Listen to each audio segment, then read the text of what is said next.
and welcome to a little bit of me playing some Victoria 3, this time Persia. Yeah, it's a great nation, it's got some interesting stuff going on, and yeah, opening moves wise, you've got to play a little bit of a political annoyance game. You have three fairly significant major powers interested in you at the beginning of the game. Those powers being the United Kingdom, Russia, and the Ottoman Empire. And it very much is a fight to try and figure out when is a good time to grab a few things around you and trigger some events and do some stuff. So, yep, step one, just build up an economy as you do, logging camps as much as you can, and then wood, and then, yeah, once you have your wood, tools, once you have a good number of tools, iron, and then swap over to level 2 eco, and you're basically going to sit there for a good long while. But until then, you need to expand. Specifically, you need to get control of a state over in the west. Is it Herat? I think it's Herat. Yeah, you do. You need to conquer them, you need to grab a state, and that sets a few things off. Well, you can just get started with at some point or another. Till then, you have a bunch you need to do, including, yeah, so you basically need to vassalize everyone in the region. You need about 14k, you need a 14k, awesome deficit spending per week for a few years so that you can start colonizing Turkmenia, and then there's some events related to that, and then obviously you need to conquer Oman, the treaty ports and stuff that they have. You need to basically vassalize all the minor powers up to and have a war with the Sikh Empire to grab that piece of land that they have that's in one of your states. And you have a lot you need to do with Russia breathing down your neck, as well as like the Ottomans just being a threat for the first few decades. And then obviously you've got the British just sitting there chilling, waiting for you to annoy them. And yeah, in the meanwhile you have an economy you need to industrialize. You have people you need to keep satisfied. You'll need to manage your vassals at some point and start annexing them as well, which, yeah, technology-wise you need to recruit, build universities, recruit. You have so many natural resources in this region as well. You're pretty much self-sufficient on anything that isn't rubber, I would say. And oil. Oh no, you get oil, never mind. But oil's your super late game. Yeah, you're basically fine, to be completely honest. You have iron, you have coal, you have sulfur, you have lead. I don't think there's anything else that's particularly significant. No, that's about it. Is pretty much it. And then you just gotta build. You gotta build. A lot of building needs to be done. And hope that, you know, the industrialists or whoever donate a few universities once in a while. Yeah, we like being donated universities, you know. Which is kind of weird because it implies that there are private universities that exist, like, within your nation, that don't do anything. Very strange, very strange. I think I need to read that event again. And yeah, I spend a lot of time redoing trade routes and figuring things out and fixing my goddamn economy after I wreck it. It is pretty quick actually. Like, early game you have 5-10 mil pops, you jump up fairly quickly, you have a look around. It's not the worst. It's pretty good, all things considered. There goes yeah, you do run with a fairly high surplus for the first few years, which is good. It means you can privatize some of those really profitable industries, which are surprise tools for later. Specifically, you can start looking. I would recommend nationalizing as many of the logging camps as you can in any game you play, because those are functionally impossible to get into a particularly negative profit ratio, like unless you're swapping everything over to electricity, and then your wood prices just tank. But there's a few good things late game you can build with wood when you have electricity. on your access to iron, depending on your access to rubber and oil, tools is going to be the main thing. Otherwise, yeah, actually, there's not too much. It will end up being, audio. Otherwise, it will just end up being everyone's favorite. What the hell do you call it? Lost my train of thought because background audio got the better of me. I never would have guessed. Yeah, it is what it is. I love it when my background audio has... Yeah, if it gets any more disruptive, I might just disappear for a second. But yeah, no, that is honestly, my early strategy has just been build up, get a bit of a deficit, undo the deficit, get a deficit. This early on in the game, I wouldn't recommend getting any kind of deficit, because you have that 30%, which is massive interest, for no good reason. You want to wait until you're a minor regional power. 20% is not as good. It's not great either, but it's better than nothing, and by then you'll probably have a few levels of minting and a few other things to offset it. But I don't really like deficit spending to significant degree, especially early on, especially with all of these smaller nations, because you do tend to screw your economy if your entire economy is set up on construction and you have to pause construction, because that causes the cascade effect of your tools are now valueless, so no one wants to work in your tools factories, and your iron is now valueless because no one wants your tools, and those two kind of spiral off in their own corner. Wood kind of then becomes standard, and you start losing the profits you get from your shares in the wood industry, and yeah, pretty much. But yeah, in terms of I think it's better to nationalize things in the long run, early on, if you're playing a minor nation of some kind, where you want to try and nationalize the really profitable areas of your nation that are going to continue being profitable until the end of the game. So pretty much anything that's remotely like wood, remotely like... okay, I'm gonna go close the door now. The door has been closed. I have about 3% better audio now. It's not worth it. Anyway, yeah, you just want to be nationalizing the really profitable industries that will exist throughout the entire game. Resource industries in particular are the best, I would argue. Other ones that are fairly good are going to be things like silk, if you have it available. Cotton, I think, is meant to be good. I don't know. I wish it wasn't, to be completely honest, because I like cattle ranches, agriculture. The meat production combined with other stuff is great. But you can't have it all. Anyway, yeah. And yeah, so now is the fun part, which is trying to... You play internally for a bit. You grab a few things here and there. A vassal here, a vassal there. You sneak under the eye of Russia and Britain and the Ottomans, and you grab up some stuff and just generally build out. And random disruption number 2 has just happened. Let's go. Can I get anything done in the first 10 minutes of this? Nope. Where the hell was... Oh right, this is where I woke up and... So I saved the game, I came back, and I woke up and chose violence because I realized Russia wasn't getting involved. So yeah, let's go. Kandahar, Galat, Makran. All of them belong to Persia. At this point is where I'm starting to try and consider what direction I want to take the game in. Like, I've tried last game.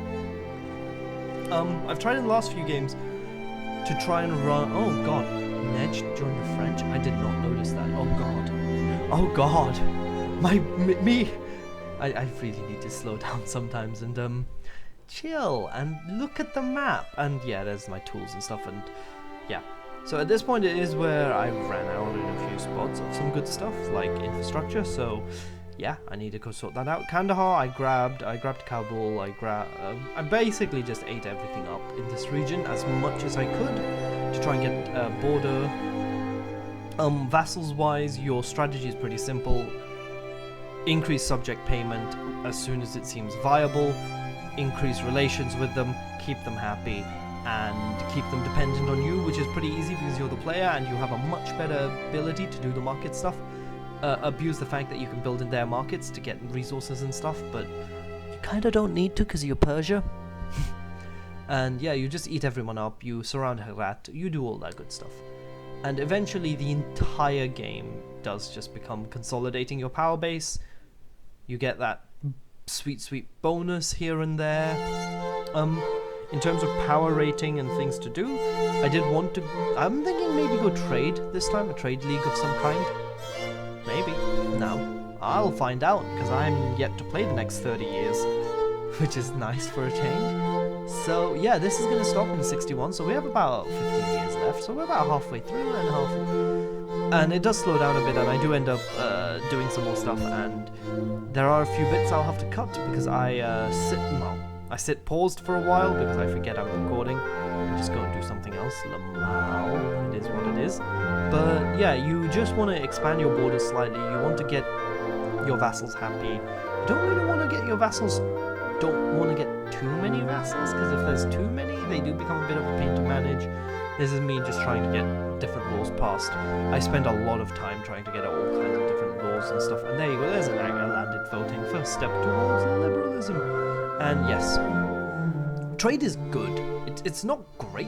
It doesn't like prop up your economy in any way, but you do end up getting quite a bit done with it.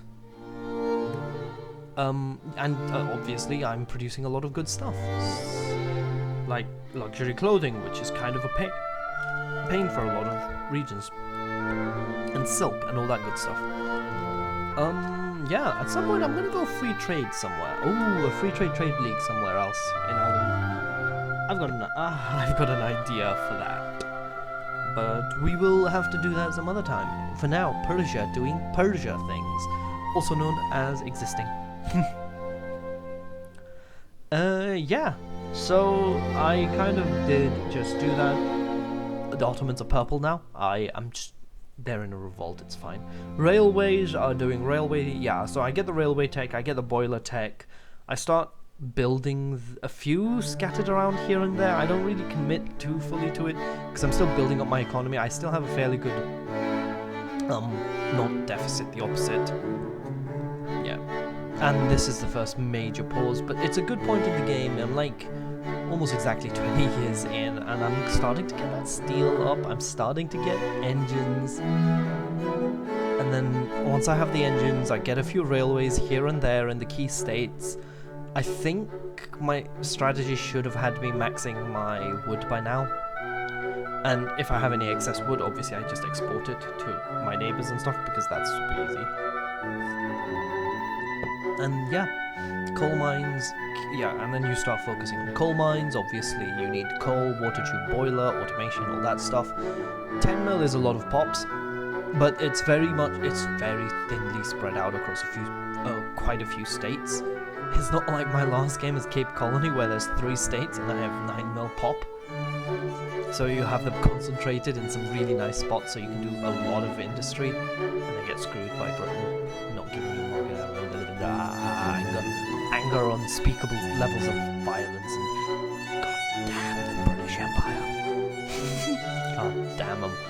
That is how they work. But yeah, the Persian market is expanding, which is what I wanted. And yeah, you do need... Yeah, eventually I do grab Makran and stuff at the bottom. Makran. This is all good. Turkmenia goes, or whatever it would be. And yeah, once you colonize that region up north, you need to, obviously... It's a bit of a pain. The states are north of you, towards where Russia are, generally do get protectorated by them pretty early on, which is unfortunate. There's not much I could have done at the time, but eventually I'm going to start building up a military once my economy is at the point where I am comfortable, also known as when I have a lot of universities and profit. But one thing that I haven't been doing here, because it's honestly a pain, is trying to get out of traditionalism. I do barely manage it eventually, which is always good, and I do believe I managed to get interventionism for things immediately. immediately, instead of my usual strategy of just going for agrarianism and praying, which is fantastic if I'm completely honest. Interventionism's just marginally better. And yeah, so we have a few political parties, and I gotta go figure some stuff out. And what is this? What is this? Oh, there you go. This is my attempt at agrarianism. It does not go well.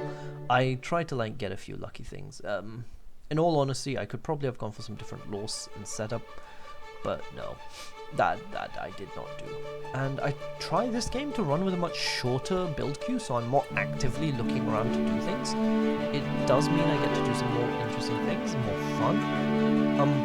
One of the disadvantages, of having a high number of pops but spread out across a number of states is that you have a lot more balancing you need to do with different states. Obviously, if everything in Persia was one massive state, it would be bureaucratically incompetent, yes, but at least you don't have to deal with market access price index across states, which is good, because market access price index, does make things really inconvenient. If you have a state that has iron and coal, it's a good idea to focus on that one, because that's generally a much better state. It means your coal gets reasonable value because it exists in a state with iron. Your iron mines eat a lot of coal.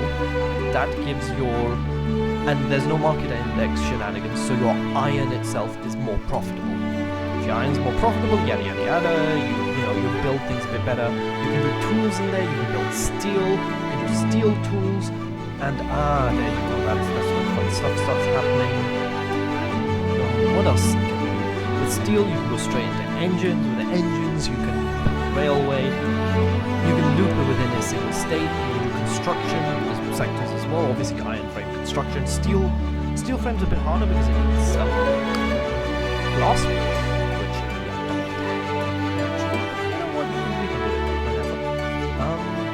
and this is when I start deficit spending. Yay! This was a terrible idea.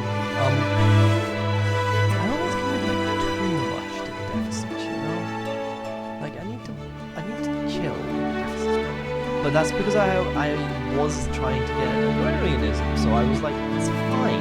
I'll go from 25% split to 50% split of industry. So basically, it'll halve. I can spend a few weeks building on 2/3 of what I was originally building on, which is fine. It's a tank, yeah, but like my economy will stabilize, yada yada. I can get taxation, all that stuff. That was the plan. As I said, it doesn't go through, but his interventionism much more successfully going through straight away. And now with interventionism, my profit, I'm no longer tanking, I'm no longer using stuff. I still have a little bit of a bureaucracy deficit. I need to go solve that. I'm getting a bit close on bureaucracy, but also I'm going to war, so obviously I'm going to be spending more. So my economy for now is kind of tanking. And yeah, that was me grabbing Mahan and Galat, which honestly I thought I did a bit later, but at this stage you do want to solidify your vassals into a kind of block itself. So you want to look their autonomy, and I think I took a risk at some point and I annexed the state of War so that I could have myself a problem, which absolutely needed. And yeah, start building a navy after this and start. It's kind of weird. You can either go after Russia or you can kind of play out in the wider diplomatic spheres. Grab yourself vassals in the Middle East and try and work on cutting into the Ottomans before you cut into the Russians. The Russians are a tough group, but you do need to grab them because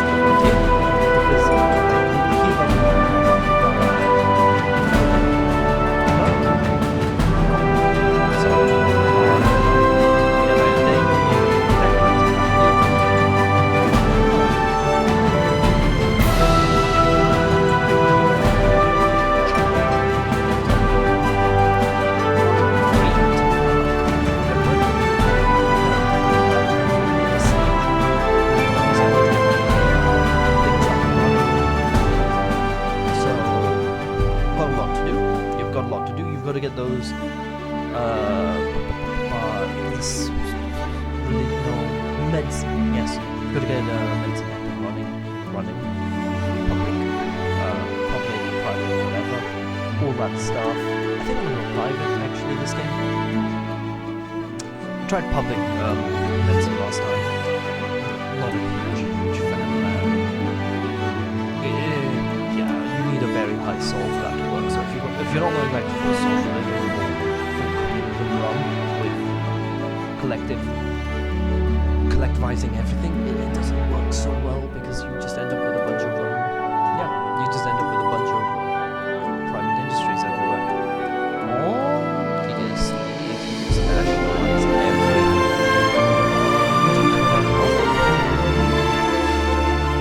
That is a huge budget surplus, which I don't. Welcome to Vic. Sometimes the bugs just stay bugged. But yeah, now that I had come, I was pretty confident I could, really stop forcing diplomatic play entrance from Kandahar, so they can just chill, because obviously I need to use the other vassals, Makran not so much, but Galat and Kabul, to push out further towards the Sikh Empire and a bit further north towards Russia as well. If I can grab those Kunduz and Kokland. I don't know if Kokland is, I know Bukhara was, and I can't actually grab Khiva just yet. I need to wait for the thing. But yeah, at some point I did click the button. It gave me working things going. Time to build. So now it's kind of a good state. Everything's running. I just need to grab Sindh. I need to grab Kokland. I need to grab a few more things. I need to go after Oman, and after that, it looks like I'm going to go fight